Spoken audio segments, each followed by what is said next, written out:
I will not forget Marilyn Rampersad that received a heart and a lung transplant in Durban, but just didn't make it. There are only 2 people living in South Africa that received a heart and a lung transplant that are well and living in Durban. And we have to salute heart surgeon Robbie Klein-Luch that performed these surgeries. To be over here in someone else's life, you realize how suddenly a landscape changes, and you stand in quiet reverence as a precious life is challenged with each breath. I'm going to take you on a poignant journey with Marilyn. She's from Durban and living now in Cape Town. Her heart and lungs are failing her.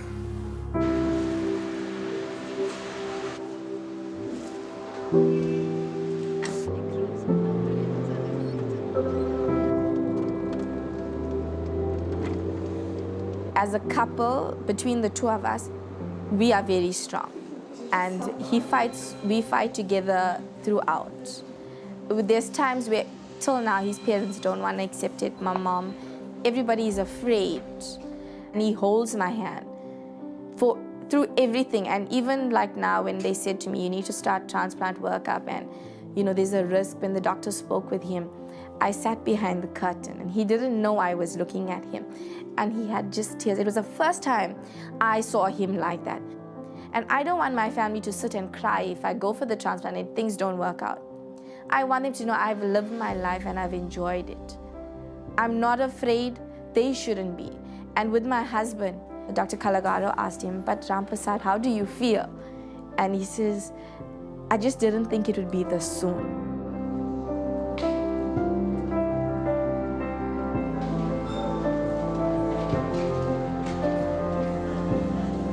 So your husband also left everything behind to be with you. He left his family, his work, What work his whole did he life. do there? He worked for also maintenance and construction. He actually worked for my big brother. Yeah, so he had to leave everything and he left his whole family and he came down with me, and it's 6 months now that we're here. And all we have is each other and our kids. He looks like his dad and he looks like my family. Is it? Yeah. Okay. And He looks like the small. He looks like my brother. Where did you guys meet? In Potchefstroom, he's actually my brother, one of my brother's best friends. I actually lived in Joburg and we were very close where I had a boyfriend there, and whatever went wrong there, I would share with him because I took him as a big brother. And he was always there to encourage me and support me. And eventually when I started getting sick and then my parents said, no, you must come back home. And Dad came to fetch me. Dinesh and I were just close. And then we started developing feelings for each other. And that's how it went. Nobody expected it. At the time, I had endometriosis. So I was admitted to the hospital to remove my womb. And I went in, got prepped for surgery and stuff. And there was a doctor who came in and he said, she's too young. She can't remove her womb. And he asked me, do you have a boyfriend? You guys need to sit down, discuss. We spoke to our parents and my parents agreed that we could get married. And sadly, his grand passed away a few months after while we were preparing for the wedding and stuff. And we couldn't have a wedding. So we just went to court and we got registered and had supper and stuff with the family. And I had eventually fell pregnant. I was 3 months pregnant and nobody knew. And I went to my doctor and she was shocked because she knew she was the one who kept saying to me, you won't be able to have kids. Yeah. After my last baby, he's 4 years old now, I found out that I've got pulmonary hypertension. Yeah. And in September 2017, I found out that I've got a hole in my heart. At hospital, they said there's nothing much they can do for me. I would need a transplant. And the only way I would get one is if I go privately. And I did go to Dr. Klein-Luch in Durban. He was very good with me, and he also told me that I would need a transplant in time, and he gave me a financial breakdown of it, and financially the amount was too much for us. What was the financial implications? Just for the heart transplant was going to be between 750,000 to $1 million, and anti-rejection would be 50,000 every month. Then I started writing letters and doing videos on social media and trying to seek outside help. With one of the pulmonary hypertension patients, Roselle Shulman, she took my letter to Groote Schuur Hospital, and that's where the doctors said that they could help me. What's wrong with mommy? I'm the heart and double lung transplant. And what must people do? Give you a donor. They must become? A donor. How do they become a donor? I must sign up and become an honored donor. Sign up and become an organ donor. Okay, that's lovely. Look this way. Yeah, that's what your children's t-shirts. With pulmonary hypertension, you don't look sick. The illness is on the inside. I was so upset the one time I even said, should I bring my heart out here and my lungs out here for people to believe I'm sick? So because I look good and I was still doing modeling in Durban, and I did a maternity shoot, and I'm always out there. I want to be there. I want to do things. People say, but she's not sick. She must look sick. How can someone like put blue here and make me look like I'm gonna die? I'm gonna die anytime. It's one of those things, but I don't have to look at it to do it for it to happen.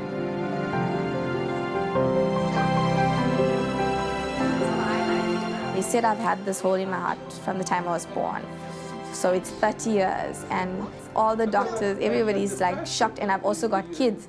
So the biggest shock is that how did you have kids with such severe pulmonary hypertension and with such a huge hole in my heart? So we came in January 2018 for the first appointment to Groote Schuur, where I was admitted a month, and they did transplant workup, where they did all the tests to see what's wrong with me, confirmed the ASD, confirmed the pulmonary hypertension. And thereafter, I came every 3 months for treatment to them, where they checked on me, how I'm doing and stuff. And then they said to me, I would need to relocate, because if they had to logistically transplant me, I would have to live in Cape Town. So we relocated in September last year, and we're here now 6 months. And before I moved to Cape Town, in September, on the 1st of September, we had a traditional Indian wedding. It was my husband's wish and my mom-in-law. It was my dream to have a wedding. Every girl wants a wedding. So we had a traditional wedding on the 1st of September, a spring wedding.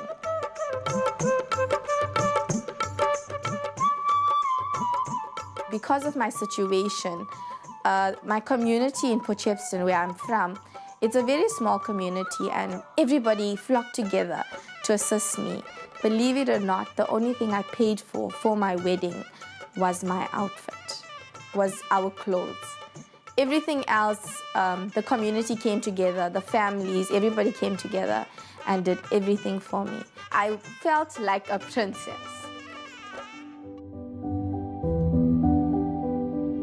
So are you going to stay here with Marilyn now?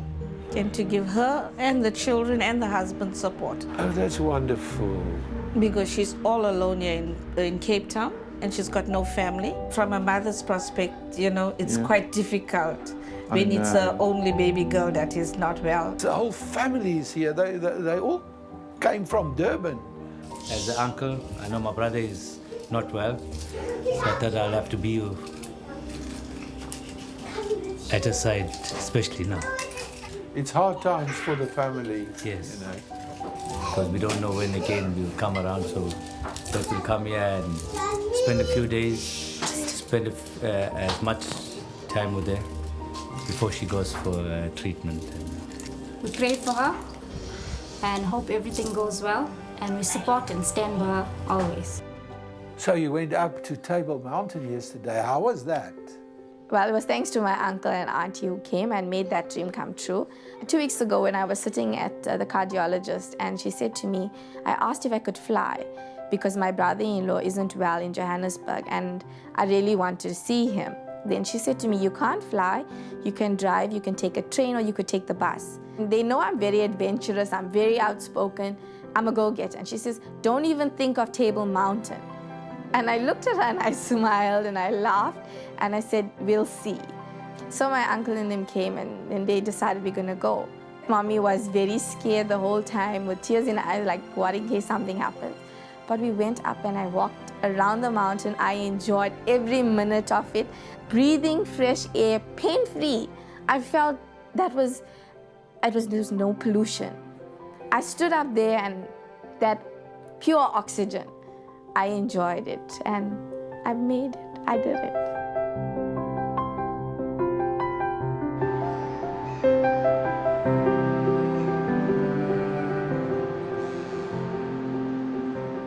Are you afraid? Actually, I'm not afraid because it's been 4 years now.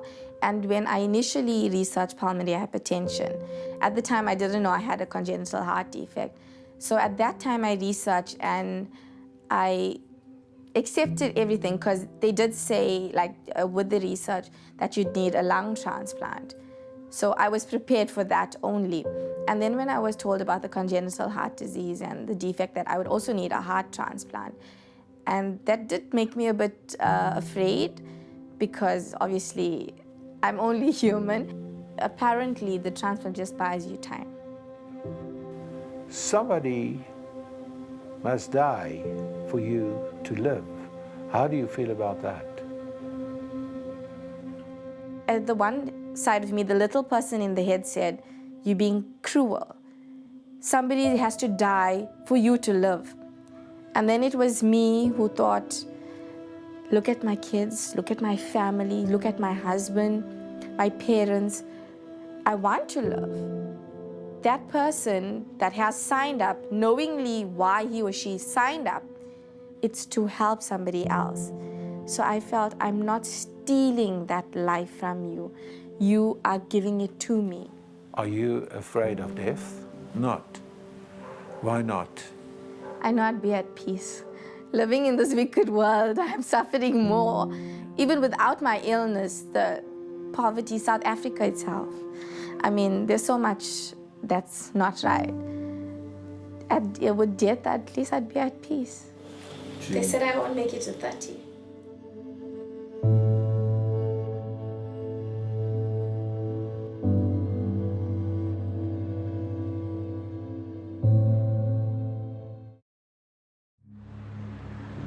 Unfortunately, Marilyn has no medical aid, and the transplant is extremely expensive.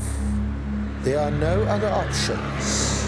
Groote Schuur Hospital in Cape Town is always at the forefront of major medical achievements. Marilyn is now in care of the medical team at the Groote Schuur here in Cape Town.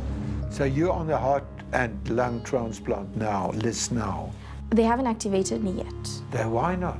So I think they're still waiting to find out. They said to me the sweet point. Sometimes if you're going to catch a train too early, it's not right. If you catch it too late, then they could be too late. Because apparently the transplant just buys you time. Okay, I'll find out about that tomorrow and I'll also let you know. Tell me, doctor, who decides when a patient goes on the organ donor waiting list? Well, it would be the clinicians looking after the patient in terms of they would all have end-stage organ failure. For heart, lung, liver patients, it's more when the clinical risk of the operation is counterbalanced with the benefit of the operation. Dr. Klein-Loog in Durban is doing heart and lung transplants. And there's only 2 surviving patients in South Africa. So I thought it's quite a risky business.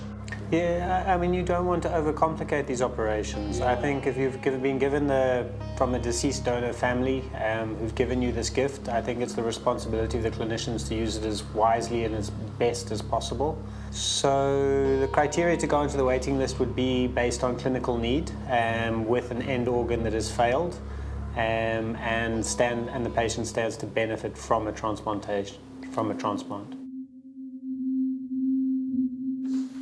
How are you? pulmonary hypertension is a relatively newly recognized entity, and with the medication she's on, she's certainly holding her own and coping very well. But there is going to come a point in time. When that is, we're not sure. The longer we can push it out, the better. The whole journey for Marilyn is to be there for her kids. That was, she came to us, she said, I want a lung transplant to see my kids grow up. I think that's a great motivation, but to understand the minute we start with a lung transplant, we're starting a stopwatch. There's only a limited lifespan to those lungs. We want to push out the timing as long as it's safely possible before she receives a new set of lungs. The issue with you is that you're relatively well, and it's a matter of timing. We don't want to start that stopwatch too soon. How old are your kids now? So if we can get you to, say, when they're 10 and 6, on your own lungs, and if we transplant, then we can get you to them to their 20s. Do you know what I mean? Because we're going to buy you 10 years with the new lungs. Marilyn's doing exceptionally well on appropriate medical therapy and coping very well with good quality of life. But there will come a time where her cardiac status will deteriorate, and at that time will be the appropriate time where she'll be listed for lung transplantation and closure of a atrial septal defect. Only a lung transplant, not a heart transplant. At the moment, she doesn't require a heart transplant as well. She primarily needs a lung transplant due to the high pressures in her lung, and at the same time as the procedure will close the cardiac defect. If you fix the heart now, will it worsen the lungs? So with the hemodynamics, if we close it, because of the severity of her pulmonary hypertension, it'll actually push up her pressures, so we will make her worse. Hence why we elected to do the transplantation and closure procedure at the same sitting. So it will definitely add a layer of complexity and challenge perioperatively, but I think for Marilyn, that's her only avenue available at the moment. My brother-in-law is very sick and I want to go and see him. He's going for dialysis. So the problem is altitude. I would strongly advise you. Just cause more damage, like. Potentially, so I'd advise you not to go to altitude. But I can still go home. Where, Durban? Yes, but along the coast, eh? Can I go up Table Mountain again? Maybe. Only a lung transplant and mend the heart at the same time. I regard this option as positive, but I have learned that the scenario can change unexpectedly. It's wonderful talking to you today. Dinesh, you had to forfeit a lot coming to Cape Town. Most of the time here in Cape Town, it's very difficult. The cost of living is very expensive, firstly. Yeah. And we had a better life and it was better. We could afford things. You could have afforded things there. What kind of job do you do when you're in Cape Town? I'm driving at the moment. I'm a driver. Yeah. And I help out wherever I can. Do you find life with Marilyn now, with the facts, the situation, you find it a roller coaster? Yeah, as it comes. Do you believe in miracles? Yes. What kind of miracles? Maybe she doesn't need to go anywhere for any transplant. That's my first miracle. The AVSD, it's only a hole in the heart. They're going to transplant the lung, and then they're just going to fix it. So everything looks, for me, very positive. My heart will go on.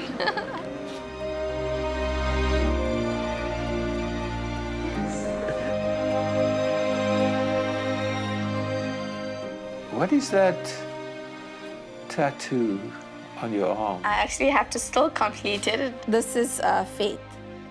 Faith. Yes, and I want to put the word faith here. I haven't got down to doing it yet. Do you think you'd like to meet your donor's family?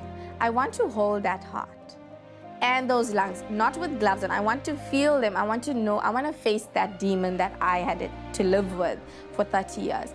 And I would really, really love to meet my donor family, to appreciate it, to show them that I appreciate it, the sacrifice that they have given to me. Personally, I never even thought of being an organ donor until I realized my illness and what was going on with me and what I would need. And then I said, how can I be so selfish? And how can my family, my husband, we be so selfish? We want someone to help us, to give me a second lease on life. But we are not signed up as organ donors and we can't help them.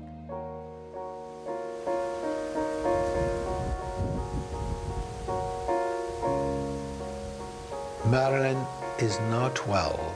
I'm deeply concerned. Together we are going to make an offering to higher powers. My contribution is milk and fruit. Hey! How are you?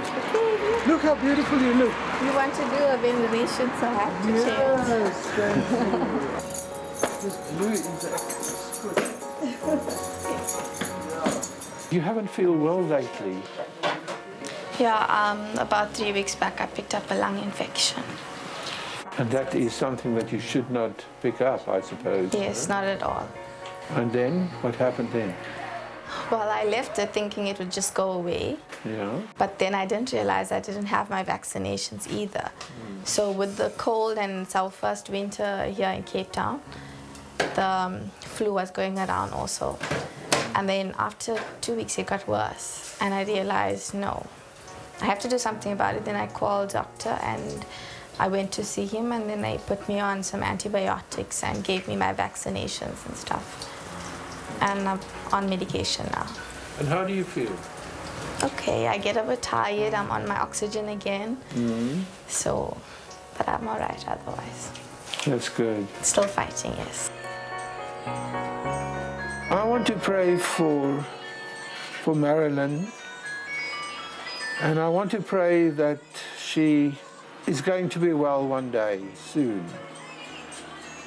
And I hope and I pray that she's going to have a long life with her husband, her children, and her whole family. Amen. Just because you did this, Yeah. this is just to appreciate what you've done. Thank you.